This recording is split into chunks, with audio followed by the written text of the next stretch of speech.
Hey, what's up there, YouTube? This is Bloodspawn. I'm making a Sunday video. Today is September 11th. It marks the 10th anniversary, or 10 years since 9/11. So, following Mike's video, I wanted to make a my 9/11 experience video. Basically, I was in the Army, and I had just gotten out of the Army in July, and I moved to North Carolina. After living there for a couple months, it just wasn't the same, so I decided to come back to Delaware. So I drove through the night. It was like I think it's like a 9 or 10 hour drive from North Carolina to Delaware. From where I was in North Carolina, I got to Delaware. It was early in the morning, probably 7 or 8 in the morning on September 11th, and I went back to my old neighborhood where my best friend saw 8 years. I've been away for 4 years in the Army, so I went to where he used to live, and he was still living there. I was throwing rocks up at his window to wake him up and everything. He looked out the window and saw it was me, came down, greeted me as the first time we've seen each other in 4 years. So talked to him for a little bit. He had to go to work. I was looking for a job, just moving back to Delaware. So he said that they were looking for salesmen and mechanics and stuff at the car company that he worked for. So went ahead and waited for him to get ready for work and stuff, and I went to work with him. He introduced me to the boss there and stuff like that, and I told him my interest in the job opening that they had. Take a mechanic, salesman, whatever positions they could offer me. So filled out the app and everything, and I was actually part of in the actual the hiring guy's office doing an interview and stuff like that when all of a sudden a bunch of commotion out in the lobby and stuff like that, and it was enough to get his attention. So he excused himself from the room and went outside, and I'm sitting in there for like 5 more minutes or so, and then I just decided, okay, something, what the hell's going on? So I got up and walked out, and they were all huddled around the one TV in the lobby, and sure enough, it was on like CNN or whatever channel they had it on with.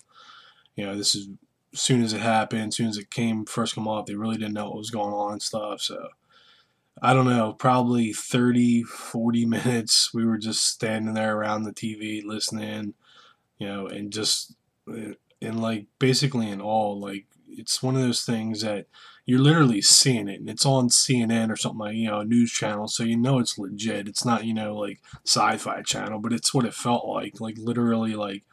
Is this really, really happening? There's just no way that what I'm seeing is true or happening. So you're just like in all shock. And I didn't know anybody that worked there or lived near there and stuff like that. So it wasn't really personal to me. It was just like, oh wow. And then when you start finding more and more news, and then the second plane, and it was just like that's when you start getting a little fear in you, where like, okay, how far is this thing gonna go? And me being prior military, I did have a little personal thing with the military and law enforcement stuff that was involved. So then with the war and everything like that, it could have it almost played a major life in my role. I actually got recalled and everything, and they sent us. We got mobilized, and I went down to, was it Fort Dix, I believe it was.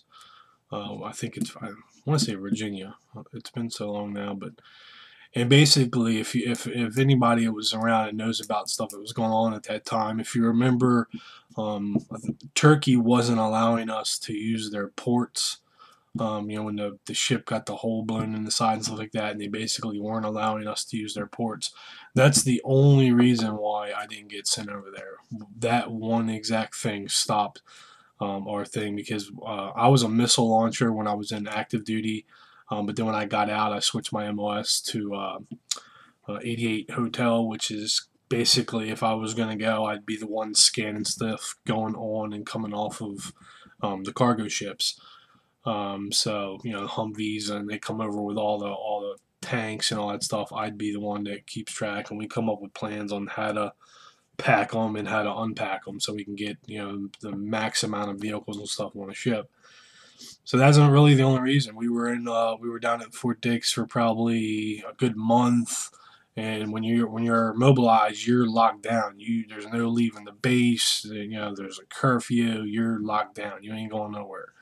So for 30 days we were stuck like that, not being able to do anything, or we were just waiting for them to say, okay, let's get on, the plane and let's go. So that's the only thing that kept me from actually being over there was one little thing like that. So that's my 9/11 experience. I'll definitely never forget it. It's something that I don't think anybody that was around or everybody in the world seems to remember what they were doing that day. So, but it was kind of weird. It was my return to Delaware, as I call it, and me being in a job interview exactly when that time hit was kind of weird. So that's my experience. I'll be checking videos and stuff out and seeing if anybody else does any more videos. I already watched Mike, so pretty cool idea, Mike.